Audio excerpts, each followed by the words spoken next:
दिनै 5 जुन बुहुमनां एबा मुलुगनां आबहावा सान बे सानजों लोब्बा लाखिनानै सुक्लाय सेरफां ब्लक इउपिपिएल दोलोआ दिनै सानसेनि हाबाफारिजों देवसुङा प्राइमारिनि सिङाव उपरखति बिष्णु मन्दिर बे मन्दिर सिङाव बिफांसा गायनाय आरो लोगोसेनो नै मन्दिरनि मुङाव एसे एमएलए बिथाङा से गांसे अनसुंथाइ होदों।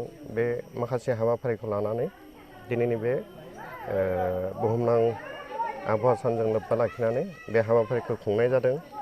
दा बेवहाय ओनसोलनि जायगानि मानसिफ्रा जोबोद साखाफारायै दिनैनि बे हाबाफारियाव जोंखौ हेफाजाब होनायखौ नुनो मोनदों। गुबैयै दिनै बुहुमनां आबहावा सान बे सानजों जोङो जोंनि समाजाव जोंनि आबहावाखौ दिनैनि साना सांग्रांथि लाखिनायजों लोगोसे माबोरैहाय जोङो गोग्गो मोनसे आबहावा दानो हायो बिनि थाखाय जोङो गोसोखांथि दिनैनि सानजों बे सांग्रांथि मुंखौ लानाय जादों।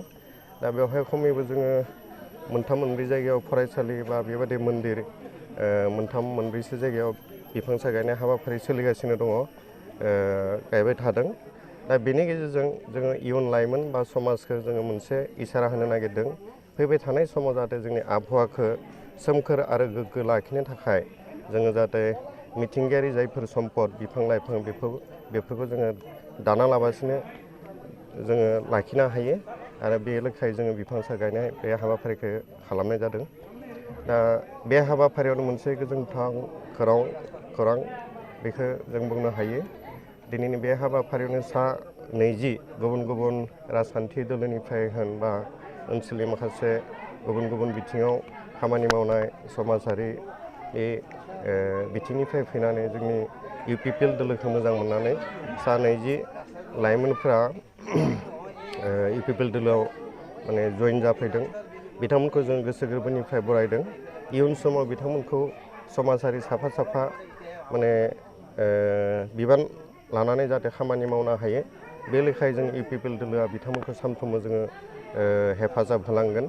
दा बिथांमोना गुबैयै इउपिपिएल दोलोनि दा सोलिबाय थानाय दा मावबाय थानाय बायदिसिना खामानिफोरनि सायाव बिथांमोना गोसो बोनानै बे दोलोआव बा इउपिपिएल दोलोआव जइन जाफैदों।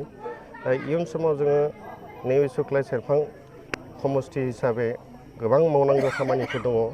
दा बे मावनो गोनां खामानिफ्राव गुबैयै जोङो मोनफ्रोमबो बिथिंनि मोनफ्रोमबो हारिनि मोजां अनसायनाय आरो हेफाजाबखौ जोंनो फैबाय थानाय समाव नांगोन। दा बेखायनो जोङो हारि राव धोरोम बासियालाबासे मोनफ्रोमबो समाव बायदिसिना हाबाफारि बायदिसिना माने सरकारनि जायफोर आसनिफोर बेखौ जेसे हायो गोरिबनिफ्राय गोरिबसिम जायफोर थार माने बेनिफिसियारि बिथांमोनखौ होनो जोङो नाजाबाय थादों। दा फैगोन समाव जोङो सुक्लाय सेरफां समस्तिखौ इउपिपिएल दोलोआ माने जेरैखि जाया देरहा होनायाव बोरैबायदि खामानि मावनांगौ बे हिसाबै जोङो ब्लक कमिटि हिसाबै प्राइमारि कमिटि हिसाबै जोङो साखाफारा खामानि मावबोगासिनो दङ।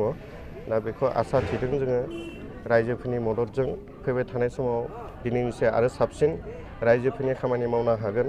इउपिपिएल दोलोआ नैबे सुक्लाय सेरफाङाव माने गोख्रों राजखान्थि दोलो हिसाबै गासैबो जेंना जेंसिफोरखौ जाहाथे माने सुफुंनो हायो मावफुंनो हायो बे हिसाबै जोङो खामानि मावलांगोन।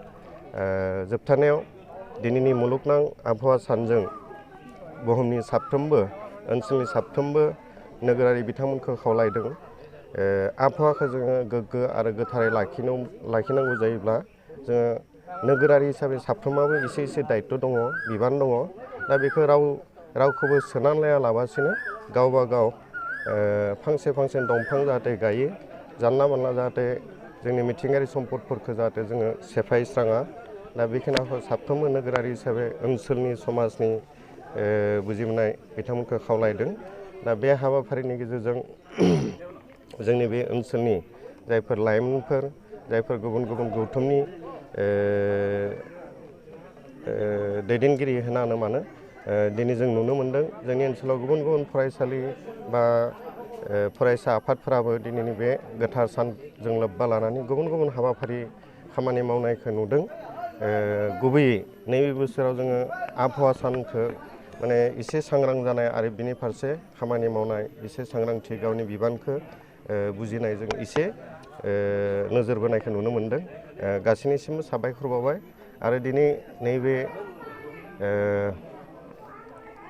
आबहावा सान फालिनाय हाबाफारि गुबैयै देवसुङा प्राइमारिनि सिङाव बे हाबाफारिखौ जोङो खुंनाय जादों।